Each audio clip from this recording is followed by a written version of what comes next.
জনসাধাৰণে মাননীয় প্ৰধানমন্ত্ৰী ডাঙৰীয়াক অত্যন্ত আস্থা আৰু বিশ্বাসেৰে গ্ৰহণ কৰিছে। কেৱল মই নহয়, ভাৰতবৰ্ষৰ বহু ৰাজ্যসভাৰ জ্যেষ্ঠ সাংসদ, কেন্দ্ৰীয় জ্যেষ্ঠ মন্ত্ৰীয়ে এইবাৰ ৰাষ্ট্ৰীয় সমিতিৰ সিদ্ধান্ত অনুযায়ী লোকসভা নিৰ্বাচনত অংশগ্ৰহণ কৰিছে। কিন্তু বিৰোধীকে ধৰি বিভিন্ন সংগঠন, অসমৰ দল সংগঠনে নেনো প্ৰকল্পৰ ফিজিবিলিটিৰ ওপৰত প্ৰশ্ন তুলিছে। এই 100 বছৰৰ ভিতৰত আমি আমাৰ শক্তিটো প্ৰদৰ্শন কৰিব লাগিব বিশ্বৰ বুকুত। আৰু ডিব্ৰুগড় লোকসভা সমষ্টিৰ এটা ঐতিহ্য আছে, এটা শক্তিশালী ইতিহাস আছে, কাৰণ জলৰ পৰা জলবায়ু সৃষ্টি হয়, হয়নে? Water to weather. সমান্তৰাল সমদৰ্শকক স্বাগতম জনাই আমি অন্বেষণৰ আজি অনুষ্ঠান আৰম্ভ কৰিছোঁ। আজি আমাৰ মাজত এনে এজন ব্যক্তি আছে, যিজন ব্যক্তিক অসমৰ সকলো মানুহে চিনি পায়। ছাত্ৰ ৰাজনীতিৰ পৰা আহি তেখেত এতিয়া প্ৰতিষ্ঠিত এজন ৰাজনীতিক, দেশৰ এজন আগশাৰীৰ ৰাজনীতিবিদ। আজি সেইজন ৰাজনীতিবিদৰ ওচৰত আছোঁ। 2001 চনত মৰাণ সমষ্টিৰ পৰা তেখেতে বিধায়ক হিচাপে নিৰ্বাচিত হোৱাৰ পাছত 2004 চনত ডিব্ৰুগড় লোকসভা সমষ্টিৰ পৰা অসম গণ পৰিষদৰ প্ৰাৰ্থী হিচাপে লোকসভালৈ নিৰ্বাচিত হৈছিলে। পৰৱৰ্তী সময়ত 2011 চনত তেওঁ ভাৰতীয় জনতা পাৰ্টীত যোগদান কৰে আৰু 2014 চনত লখিমপুৰ সমষ্টিৰ পৰা তেওঁ লোকসভালৈ নিৰ্বাচিত হয় আৰু লোকসভালৈ নিৰ্বাচিত হৈ কেন্দ্ৰীয় স্বতন্ত্ৰ মন্ত্ৰীৰ দায়িত্ব পালন কৰিছিল আৰু সেই সময়তে তেওঁ ৰাজ্যিক বিজেপিৰো সভাপতিৰ দায়িত্ব পালন কৰিছে। পৰৱৰ্তী সময়ত বিধানসভা নিৰ্বাচন অনুষ্ঠিত হয় 2016 চনত। সেই বিধানসভা নিৰ্বাচনত তেওঁ মাজুলীৰ পৰা প্ৰতিদ্বন্দ্বিতা কৰি আৰু অসমৰ মুখ্যমন্ত্ৰী পদত অধিষ্ঠিত হয়। সুদীৰ্ঘ 5 বছৰ কাল 2021 চনলৈকে অসমৰ মুখ্যমন্ত্ৰী দায়িত্ব পালন কৰাৰ পাছত তেখেতে ইয়াৰ পৰৱৰ্তী সময়ত তেখেতৰ নেতৃত্বতেই অসমত বিধানসভা নিৰ্বাচন অনুষ্ঠিত হয়। সেই বিধানসভা নিৰ্বাচনতো বিজেপি দলে একক সংখ্যাগৰিষ্ঠতা লাভ কৰি চৰকাৰ গঠন কৰে যদিও তেখেতে মুখ্যমন্ত্ৰী পদত অধিষ্ঠিত নহ'ল। ইয়াৰ পৰৱৰ্তী সময়ত তেখেতে ৰাজ্যসভালৈ নিৰ্বাচিত হৈ মোদী চৰকাৰৰ মন্ত্ৰীসভাত কেবিনেট মন্ত্ৰী হিচাপে নিযুক্তি লাভ কৰে। তেখেতে এতিয়া মোদী মন্ত্ৰীসভাৰ এজন শক্তিশালী কেবিনেট মন্ত্ৰী হিচাপে দক্ষতাৰে আয়ুষৰ লগতে বন্দৰ, জলপথ, জাহাজ এই দপ্তৰৰ বিভাগৰ মন্ত্ৰী হিচাপে কাৰ্যনিৰ্বাহ কৰিছিল। যথেষ্ট তেখেতৰ বিভাগটোৱে সফলতা অৰ্জন কৰিছে।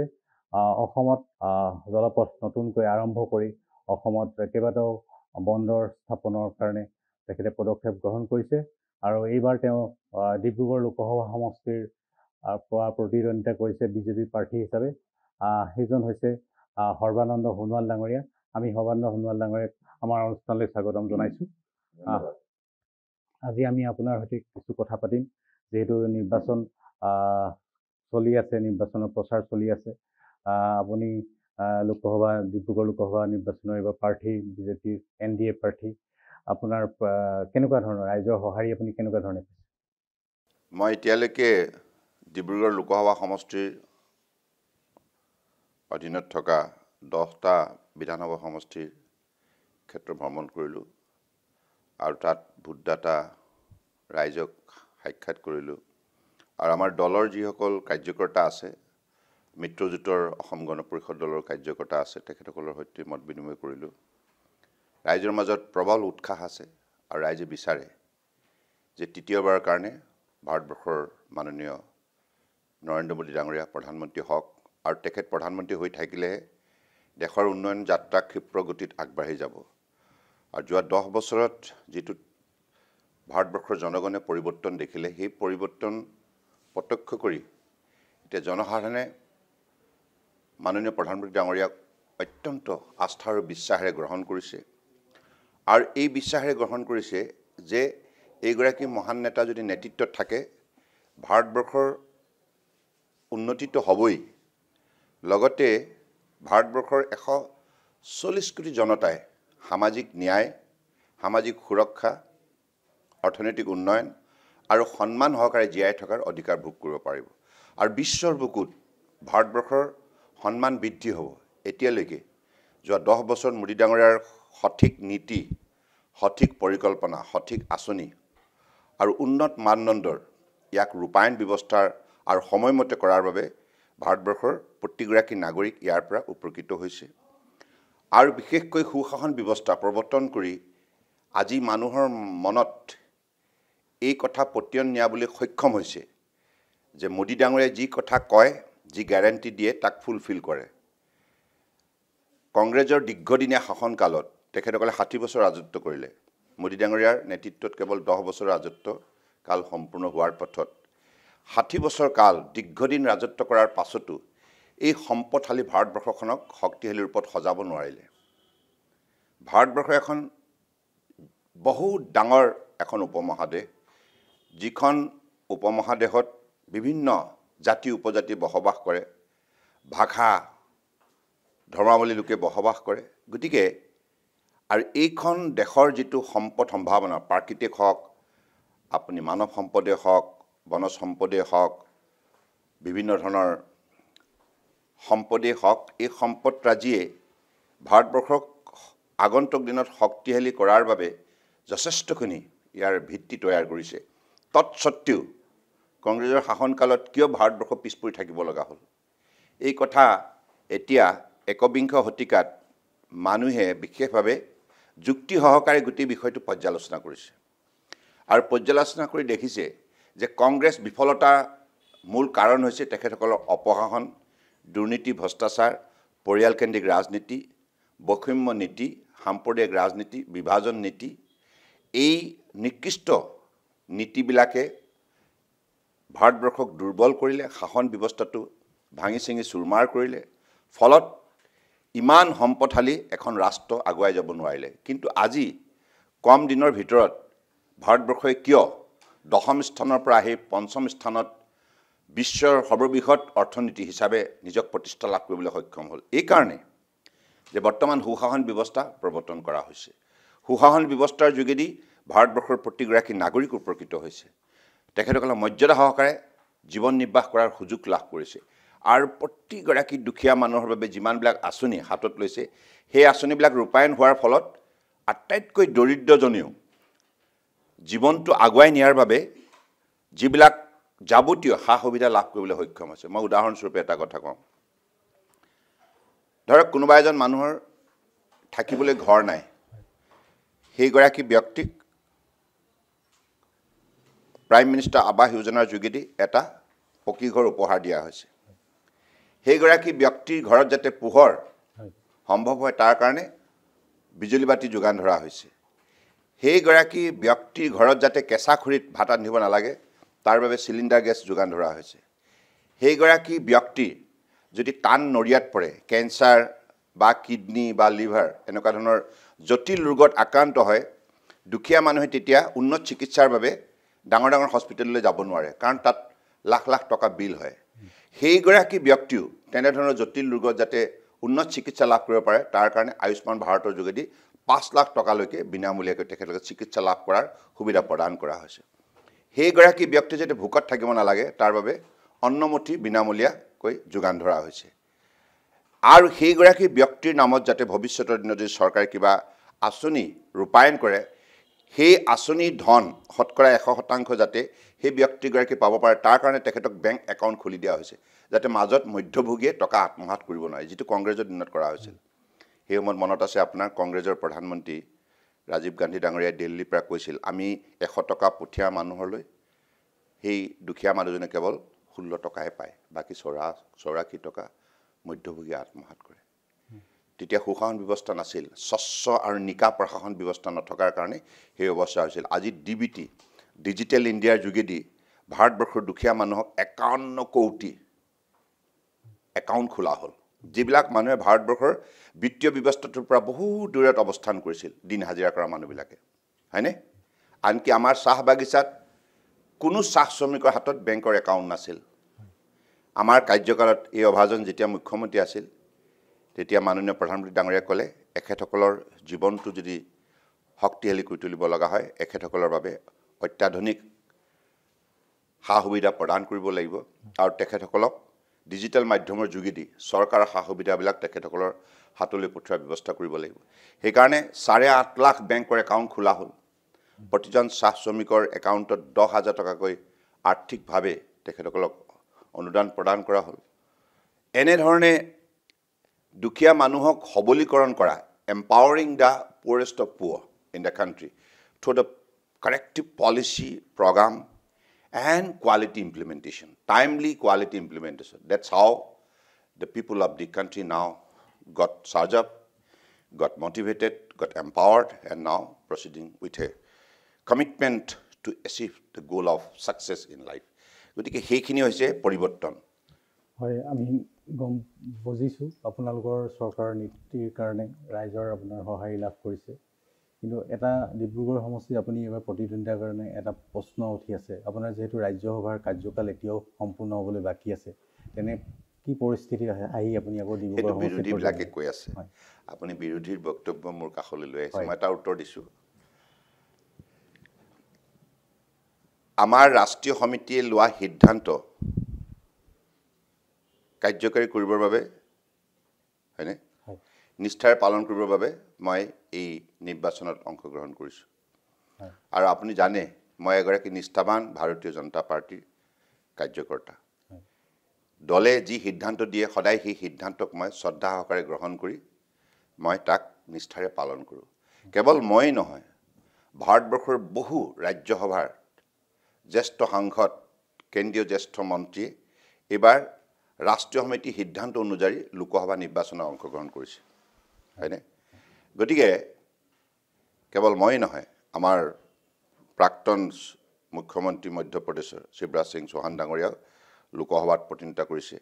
হাৰিয়ানাৰ অলপতে যিগৰাকী চিফ মিনিষ্টাৰ আছিল খাট্টাৰ ডাঙৰীয়াও লোকসভা নিৰ্বাচনত প্ৰতিনিধিত্বৰ কাৰণে আহিছে। এনেধৰণৰ বহু জ্যেষ্ঠ ভাৰত চৰকাৰৰ মন্ত্ৰীয়ে এইবাৰ লোকসভা নিৰ্বাচনত প্ৰতিনিধিত্ব কৰিছে, তেখেতসকলৰ কাৰ্যকাল বাকী আছে। এইটো হৈছে দলৰ এটা সিদ্ধান্ত, আৰু এই দলৰ সিদ্ধান্ত নিষ্ঠাৰে পালন কৰা আমাৰ দায়িত্ব আছে। গতিকে বিৰোধীয়ে যিয়ে নকওক কিয়, সত্যটো এইটোৱেই, কাৰণ আগন্তুক দিনত আমাৰ এই ৰাজ্যসভাৰ আসনখনত আৰু কোনোবা এগৰাকীক সুযোগ দিয়া হ'ব, যি আকৌ তেনেধৰণে দেশ সেৱা কৰাৰ বাবে নিষ্ঠাৰে আগবাঢ়ি যাব পাৰিব। গতিকে ইয়াত কোনো ব্যক্তিগত সিদ্ধান্তৰ কথা ইয়াত নাহে, ইয়াত দলৰ সিদ্ধান্তৰ কথা আহে। আমাৰ দলত এটা বৰ্তমানৰ সাংসদজনে আপোনাক সম্পূৰ্ণ সহযোগ কৰিছেনে? সম্পূৰ্ণ কৰিছে। এতিয়া দল, ইয়াত দলেহে প্ৰতিনিধিত্ব কৰিছে, সৰ্বানন্দ সোণোৱাল নহয়। আমাৰ পাৰ্টি হৈছে পদুমৰ ছবি, হয়নে? ইয়াত আমি জয়ী হ'লে দল জয়ী হ'ব, বিজেপি জয়যুক্ত হ'ল বুলি ক'ব, হয়নে? নামটো থাকিব বেলেগ কথা, হয়নে? কিন্তু পাৰ্টি জয় হ'ব, হয়নে? গতিকে আমাৰ দলত যিটো নীতি আছে, nation first, party second, self last, অৰ্থাৎ দল গঠন হৈছে দেশ সেৱা কৰিবৰ বাবে। গতিকে ইয়াত ব্যক্তি নিজৰ ইণ্টাৰেষ্টৰ কথা আহিব নোৱাৰে, সেইটোৱে কথা। ডিব্ৰুগড় লোকসভা সমষ্টিত আপুনি অসম গণ পৰিষদৰ পৰা 2004 চনত এজন সাংসদ হিচাপে আপুনি ধৰক মুখ্যমন্ত্ৰীও হৈছে, ডিব্ৰুগড়ৰ কাৰণে বহুত কাম কৰিছে। এতিয়া আপুনি ডিব্ৰুগড় লোকসভা সমষ্টিৰ পৰা আপুনি আকৌ জিকিব, আপুনি কোনখিনি কাম কৰিব ডিব্ৰুগড় লোকসভা? বহুত কৰিব লগা আছে। বিকশিত ভাৰত সংকল্প যাত্ৰা, হয়নে? বিকশিত ভাৰত সংকল্প যাত্ৰা, এই যাত্ৰা নেতৃত্ব বহন কৰিছে প্ৰধানমন্ত্ৰী নৰেন্দ্ৰ মোদী ডাঙৰীয়াই। আৰু এই যাত্ৰাক আগুৱাই নিব লাগিব, কাৰণ আপোনালোকে দেখিলে এতিয়া আমাৰ সন্মুখত 4খন ডাঙৰ ৰাষ্ট্ৰ আছে, উন্নত ৰাষ্ট্ৰ, জাৰ্মানী, জাপান, চাইনা, আমেৰিকা। এতিয়া আমি তেখেতসকলক পৰাভূত কৰিব লাগিব। তেখেতসকলক পৰাভূত কৰিবৰ কাৰণে মাননীয় প্ৰধানমন্ত্ৰী ডাঙৰীয়াই ইতিমধ্যে লক্ষ্য স্থিৰ কৰিছে। 2047 ভিতৰত ভাৰতবৰ্ষক আত্মনিৰ্ভৰ ভাৰত হিচাপে প্ৰতিষ্ঠা কৰিব, ছেল্ফ ৰিলায়েণ্ট ইণ্ডিয়া হিচাপে প্ৰতিষ্ঠা কৰিব, আৰু এখন ডেভেলপ কাণ্ট্ৰি হিচাপে প্ৰতিষ্ঠা কৰিব। আৰু সেই পৰ্যায়লৈকে আমি আগবাঢ়ি যাব লগা হ'লে অহা 25 বছৰ, অৰ্থাৎ অমৃতকাল, অৰ্থাৎ 2047 ভাৰতবৰ্ষই স্বাধীনতা লাভ কৰা 100 বছৰ সম্পূৰ্ণ হ'ব। সেই 100 বছৰৰ ভিতৰত আমি আমাৰ শক্তিটো প্ৰদৰ্শন কৰিব লাগিব বিশ্বৰ বুকুত। আমি বিশ্বৰ সৰ্বতোতকৈ শক্তিশালী ৰাষ্ট্ৰ, এই গৌৰৱেৰে ভাৰতবৰ্ষৰ প্ৰতিজন নাগৰিকে বিশ্বজয় কৰাৰ দিশত আজি তাৰিখতে সংকল্প গ্ৰহণ কৰিব লাগিব। আৰু সেইকাৰণে আগন্তুক দিনত ভাৰতবৰ্ষ যদি বিশ্বৰ বুকুত উন্নত ৰাষ্ট্ৰ হিচাপে গঢ়ি তুলিব লগা হয়, অসম উন্নত ৰাজ্য হ'ব লাগিব।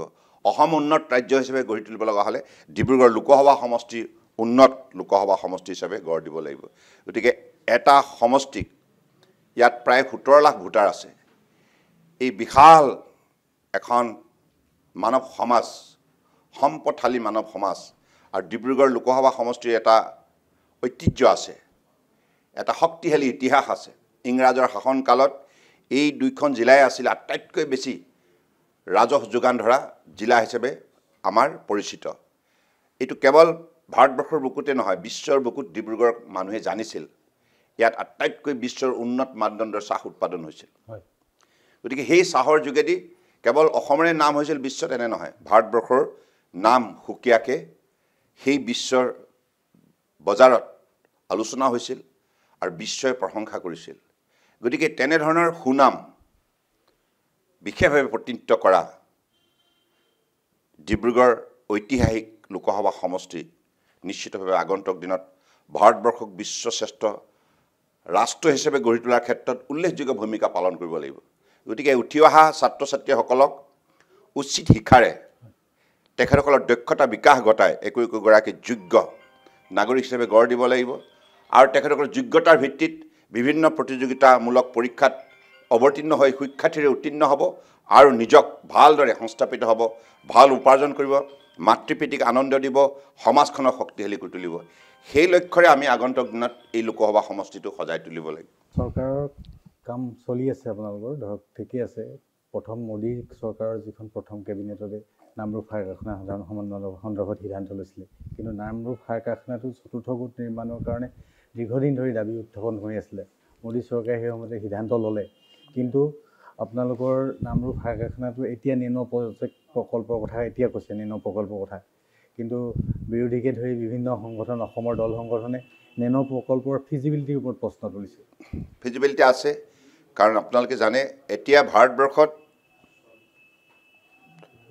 ক্লাইমেট চেঞ্জৰ লগত যদি আপুনি যুঁজিব লগা হয় তেতিয়া ক্লাইমেট একশ্যন ল'ব লাগিব এটা বিশ্বৰ বুকুত যিটো জলবায়ুৰ পৰিৱৰ্তন সঘনাই হৈছে আৰু গোলকীয় উষ্ণতা বৃদ্ধি হৈছে এতিয়া গোলকীয় উষ্ণতাটো কমাব লাগিব কমাব লগা হ'লে আমি ক্লাইমেট একশ্যন ল'ব লাগিব অৰ্থাৎ আমাৰ বায়ুমণ্ডলটো বিশুদ্ধ কৰি ৰাখিবৰ বাবে কি পদক্ষেপ ল'ব পাৰোঁ কেৱল গছ গছনি ৰুলেই নহ'ব আমি প্ৰতিটো জলাশয় পৰিষ্কাৰকৈ ৰাখিব লাগিব কাৰণ জলৰ পৰা জলবায়ু সৃষ্টি হয় হয়নে ৱাটাৰ টু ৱেডাৰ গতিকে সেই যুক্তিৰে আগন্তুক দিনত আমি আমাৰ যিখিনি দায়িত্ব কৰ্তব্যখিনি পালন কৰিব লাগিব গতিকে ভাৰতবৰ্ষৰ বুকুত এতিয়া নেচাৰেল ফাৰ্মিঙৰ ওপৰত প্ৰতিখন ৰাজ্যই বিশেষ গুৰুত্ব প্ৰদান কৰাৰ বাবে আত্মনিয়োগ কৰিছে সিদ্ধান্ত লৈছে আজি গুজৰাটৰ দৰে ৰাজ্যই 8 লাখ হেক্টৰ মাটিত নেচাৰেল ফাৰ্মিং কৰিছে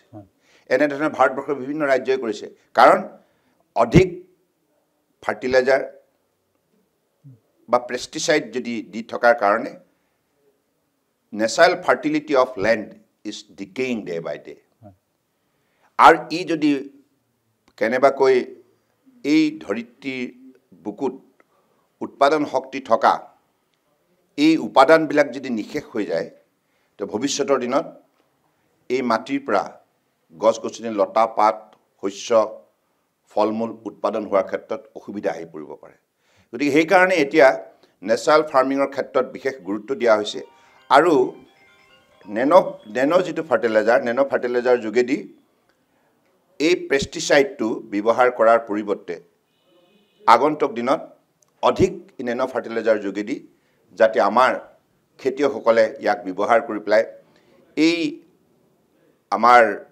প্ৰাকৃতিক উৰ্বৰতাটো জীয়াই ৰখাৰ ক্ষেত্ৰত যাতে উদ্যোগ ল'ব পাৰে এই ক্ষেত্ৰতো চিন্তা চৰ্চা কৰা হৈছে গতিকে সেইবাবে নেনো ফাৰ্টিলাইজাৰ এতিয়া প্ৰাসংগিকতা দিনক দিনে বৃদ্ধি পাইছে আৰু আমাক ইতিমধ্যে বিশ্বৰ G20 হওক G7 হওক বিভিন্ন মঞ্চবিলাকত সিদ্ধান্ত লোৱা হৈছে প্ৰতিখন ৰাষ্ট্ৰই সিদ্ধান্ত লোৱা হৈছে যে আগন্তুক দিনত আমি বায়ুমণ্ডল বিশুদ্ধ কৰি ৰাখিবৰ কাৰণে উত্তম পদক্ষেপ ল'ব লাগিব আৰু সেই যুক্তিতে মই ভাবোঁ যে এতিয়া এই ক্ষেত্ৰত আমি নামৰূপতো চতুৰ্থ প্লানটো সেইটো আমি পুনৰ শক্তিশালী নকৰোঁ বুলি কোৱা নাই আমি সেইটো শক্তিশালী কৰিম কিন্তু লগতে নেনো প্লানটো আমি তাত প্ৰতিষ্ঠা কৰি পেলাই যাতে আমাৰ উঠি অহা প্ৰজন্মই তাত কৰ্মসংস্থাপন পাব পাৰে আৰু নামৰূপৰ ঐতিহ্য যাতে বাহাল থাকে তাৰ কাৰণে নামৰূপ ফৰ্টটো হ'ব ডেফিনেটলি নেনোটো হ'ব নামৰূপ ফৰ্টটো হ'ব